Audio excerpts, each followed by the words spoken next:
Summary of Uncle Tom's Cabin. The Problem of Slavery and Its Treatment of Human Beings, by Harriet Beecher Stowe, written and narrated by Janky Mind. Introduction. Uncle Tom's Cabin serves as a powerful condemnation of slavery, portraying the numerous tribulations faced by its enduring protagonist, Uncle Tom, while shedding light on the brutalities inherent in America's distinctive practice of enslavement. The narrative not only exposes the harrowing realities of this peculiar institution, but also illustrates how the principles of Christian compassion can overcome malevolence. This work played a pivotal role in driving the movement to abolish slavery and stands as one of the most significant literary achievements in American history. Upon its release in the early months of 1852, Uncle Tom's Cabin instantly captivated audiences, earning acclaim as the inaugural masterpiece of American literature and a resounding triumph of both artistic expression and moral persuasion. Harriet Beecher Stowe's writing rallied public sentiment against slavery to such an extent that during the Civil War, President Abraham Lincoln reportedly referred to her as the little lady who ignited this momentous conflict when they crossed paths. Harriet Beecher Stowe, raised in the Calvinist milieu of New England, was deeply entrenched in the realm of Christian abolitionism. Her arguments possessed both theological and moral underpinnings, asserting that all individuals are equal in the eyes of God. Consequently, the legal framework upholding slavery stood in direct contradiction to this divine equality, constituting a blasphemous defiance of God's divine will. Stowe maintained that as long as any human beings remained in servitude, the integrity of every American was compromised. This perspective gained heightened significance in 1850 following the enactment of the Fugitive Slave Act, which mandated the return of escaped enslaved individuals to their owners, even if captured in northern territories. Stowe interpreted this act, which essentially criminalized acts of Christian compassion, as evidence that the sin of slavery transcended regional boundaries and was a concern that extended beyond the South. When Stowe commenced her literary endeavor in 1851, her viewpoints were held by a minority. However, by the close of the decade, these convictions had become ingrained in mainstream American consciousness. Chapter 1: Malevolence Breeds Malevolence. Our narrative begins within the comfortable parlor of a Kentucky farmhouse, tastefully adorned and owned by the amiable Mr. Shelby. Present in his company is a visitor, Mr. Haley. Engaged in conversation over cigars and brandy, their discourse maintains a veneer of politeness, yet the underlying tension is palpable. It swiftly becomes apparent why Shelby harbors a distaste for Haley. Shelby, having ventured into speculative enterprises with an air of recklessness, finds himself on the brink of losing everything, with his debts now under Haley's control. Shelby exudes a genteel and affable demeanor, contrasting with Haley's coarse and irascible nature. However, despite their disparities, a shared involvement in the trade of enslaved individuals unites them. Shelby, while a mild owner, ensures his enslaved people's basic comforts and imposes a relatively light workload. He and his wife extend familial consideration to them, sharing both their moments of joy and sorrow. This genuine connection is mixed with indulgence and protection. In contrast, Haley is a purveyor of human lives. He harbors scant affection for the men and women he buys and sells, viewing enslaved individuals as mere property, in accordance with the prevailing legal perspective. While not overtly cruel, he lacks sentimentality. He readily engages in profit-driven transactions, even if they entail selling a person down the river, a grim fate involving labor to the point of death on a Louisiana plantation. For Haley, it is a matter of business, one that adheres to the boundaries of legality. Haley's current visit to Kentucky is prompted by business interests. Shelby possesses the sort of enslaved individuals that fetch premium prices at auctions, robust, well-nourished, diligent laborers who seldom cause trouble or attempt to escape. Among them is Tom, a pivotal figure who essentially manages the Shelby plantation single-handedly. Tom's loyalty is evident as he undertakes journeys of considerable distance to fulfill Shelby's obligations, even when carrying substantial sums of money. According to Tom, betraying a man's trust is sinful, even if that man happens to be the owner. Shelby is averse to the notion of separating Tom from his family, but Haley's insistence and Shelby's own apprehensions about financial ruin lead him to reluctantly comply. The necessary documents are signed, setting the course for our unfolding narrative. Analysis. In her preface, Stowe commits to unveiling the true horrors of a morally bankrupt institution that treats human souls as commodities, comparable to yards of fabric or stacks of timber. However, the initial character we encounter, Mr. Shelby, is not a malevolent embodiment of evil. Instead, we are presented with a somewhat favorable portrayal of a kindly man who must be coerced into perpetuating harm upon his enslaved individuals. The question arises, why does Stowe choose to begin the story in this manner? Before immersing us in the horrors of slavery, she lays the foundation for dismantling the arguments that seek to rationalize it.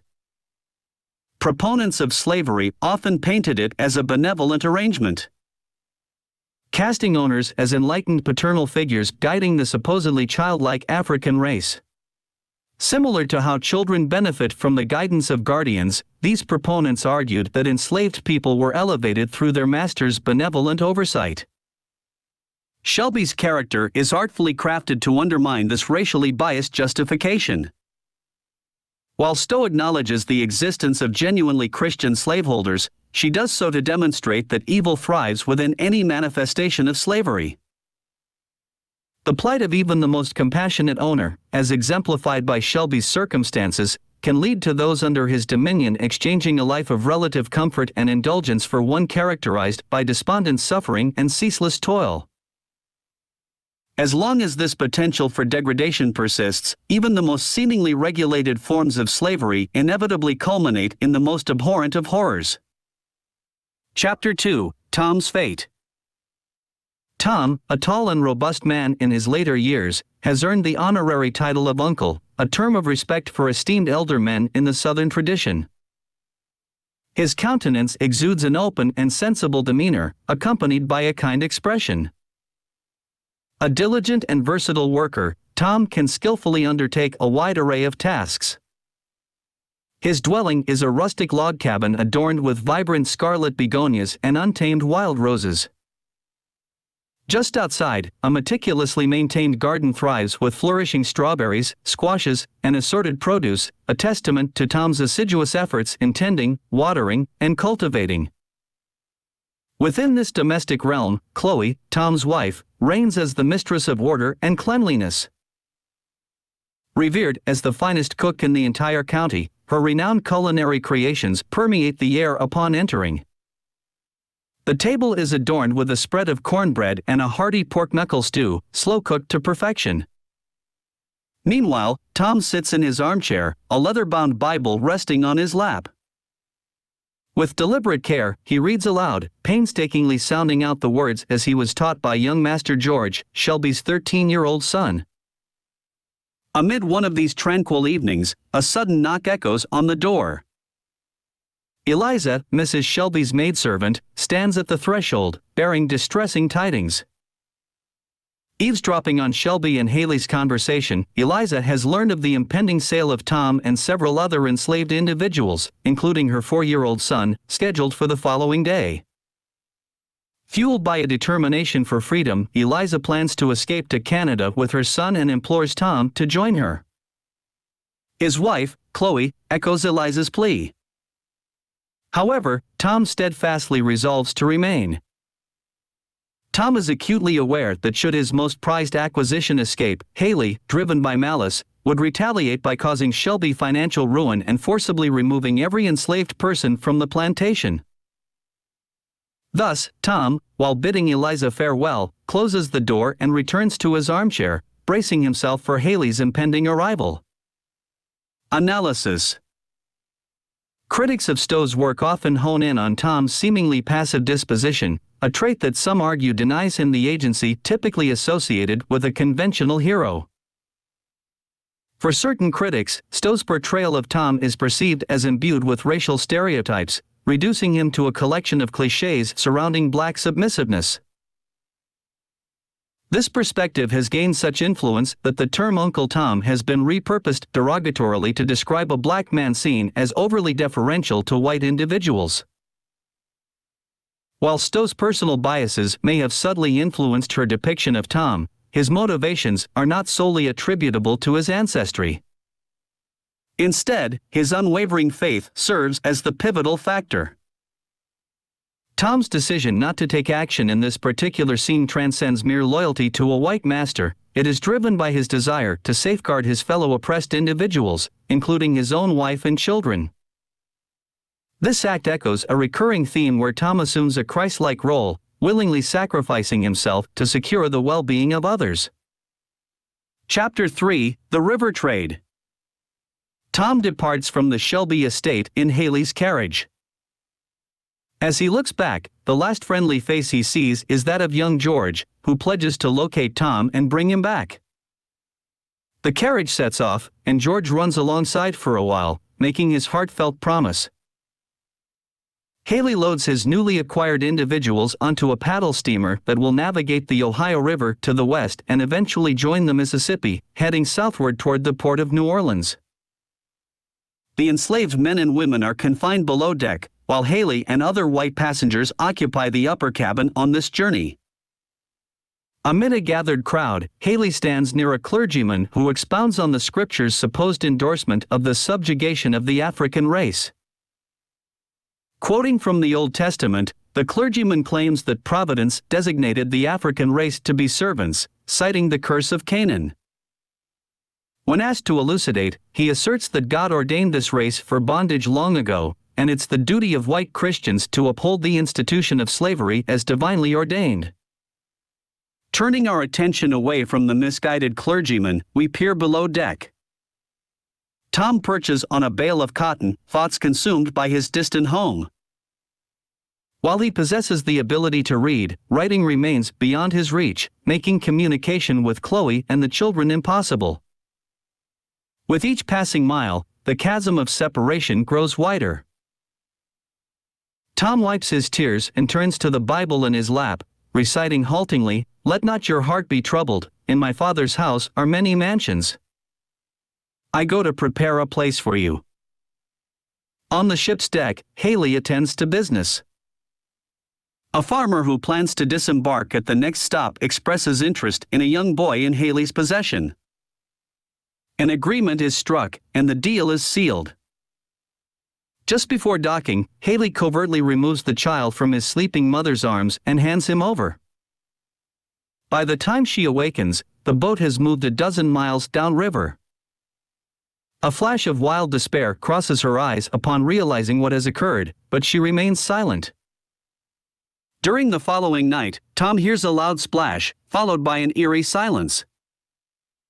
The next morning, Haley records the woman's death in his ledger, displaying the demeanor of a man who has experienced a bothersome, albeit relatively minor, financial setback. Analysis. The educated and civilized white men, epitomized by the clergyman and Mr. Haley, adopt what Stowe refers to as an enlarged perspective on slavery. The sale of a child and the subsequent suicide of the mother might be unfortunate, but it is seen as part of the trade. These men consider themselves pragmatic realists, adhering to the notion that going against divine providence is futile. Such transactions, they argue, underpin the nation's prosperity. Economics, they assert, is an unsentimental science. For Stowe, these elevated arguments obfuscate what should be unmistakably clear, that separating a child from its mother and selling it is an unconscionable evil. This truth should be self-evident. However, as often depicted in her novel, only someone with the simple and unclouded sensibilities of poor, ignorant Tom can fully grasp this reality. Tom, guided more by his emotions than his intellect, penetrates to the core of the matter. Stowe implies that civilized commercial society has blinded its members to glaring and undeniable moral wrongs. Chapter 4: New Orleans. Tom occupies his time by crafting wooden toys with a small penknife. A young white girl named Eva becomes intrigued by his handiwork, and gradually, a genuine friendship blossoms between the two. Eva happens to be the daughter of Augustine Say. Claire, a well-to-do and intelligent gentleman from New Orleans, burdened by a past marked by heartbreak. Years earlier, he lost the love of his life when her father orchestrated her marriage to a wealthier suitor up north. St. Claire remained in Louisiana, married another woman named Marie, and though he tried to be a good husband, the pain of his lost love remained. Marie, sensing his emotional distance, grew bitter, resulting in a growing estrangement between them. Amid this discord, Eva, the product of their unhappy union, became the sole source of joy in St. Claire's life. Unexpectedly, Eva falls overboard, a moment of shock for St. Claire. However, Tom courageously leaps into the water and rescues her. When Eva later expresses her desire to make Tom happy by taking him to New Orleans, St. Claire consents to the idea. As Haley revels in his successful transaction on deck, we shift our focus to the journey into New Orleans. In the city, Marie perceives St. Claire as a neglectful master, characterized by his casual generosity towards servants and nonchalant handling of money. Tom's capability and integrity become evident, and he soon finds himself effectively managing the household. Tom feels appreciative of his circumstances. He is treated well, finds comfort in his faith, and cherishes his friendship with Eva. As time passes, weeks turn into months and years, leading us to a sweltering summer in the 12th year of Eva's life. Eva forms a close bond with her cousin Enrique. However, an incident involving Enrique's groom, Dodo, and a whip unnerves Eva. She witnesses her cousin's cruelty and implores him to cease. Disturbed by her reaction, Enrique decides to attempt an unconventional course of action, to treat Dodo with love and fraternal affection. Eva's health deteriorates, rendering her bedridden. In the autumn, her condition worsens, and she extracts a promise from her father to emancipate his enslaved individuals. In a trance-like state at midnight, St. Claire inquires about her visions. With her final breath, Eva responds, "Oh, love, joy, peace." Tragically, St. Claire fails to fulfill his promise. The following year, while attempting to intervene in a dispute outside a cafe, he is fatally stabbed. As legal proceedings for emancipation remain unresolved, Marie assumes control and decides to liquidate all their possessions, including the house, furnishings, and enslaved individuals. Tom is promptly brought to an auction. Analysis. St. Claire's demise reinforces a recurring motif, the corrosive nature of slavery, which can transform even an individual as compassionate as St. Claire into an unwitting instrument of cruelty. Despite his numerous virtues, generosity, kindness, and indulgence, St. Claire's benevolence fails to shield Tom, who is now on the brink of being sold to an exceptionally brutal master. Stowe underscores a point raised earlier in the narrative, echoing Haley's cynical perspective. According to Haley, all slave owners are morally equal, regardless of their self-professed beliefs. While Haley's intent is self-preservation, Stowe uses this notion to condemn slavery's proponents. Despite his humanity and apparent kindness, St. Claire is ultimately no better than Haley. His involvement in the slave trade has the same tragic outcome for Tom as Haley's profit-driven motives. Chapter 5: Tom's Sacrifice. In the bustling slave market of New Orleans, a man assesses the young woman before him with calculating hands, making her his first purchase of the day. Tom becomes his second acquisition. This man, known as Simon Legree, prides himself on his frugal treatment of slaves. He boasts that it's more cost-effective to work a person to death and replace them than to provide proper sustenance and medical care. Legree's cotton plantation occupies a sinister-looking swampy terrain. His mansion stands dilapidated, surrounded by decaying, snake-ridden vegetation. In contrast, his slaves inhabit Baroque-style huts with no bedding except for the mud-covered floor and tattered blankets. Their grueling routine involves starting at dawn and toiling in the fields until midnight. Their meals consist of dry corn that they grind, mix, and bake themselves. After dinner, they retire to their huts for a brief rest before resuming the exhausting cycle. Among Tom's companions is Cassie, a woman who once held a more intimate relationship with Legree.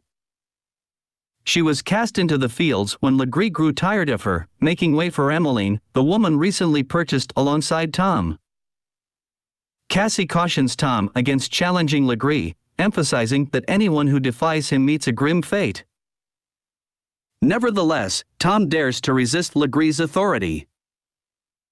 When instructed to whip a woman for a minor infraction, Tom refuses, asserting that while Legree may own his body, he does not possess his soul.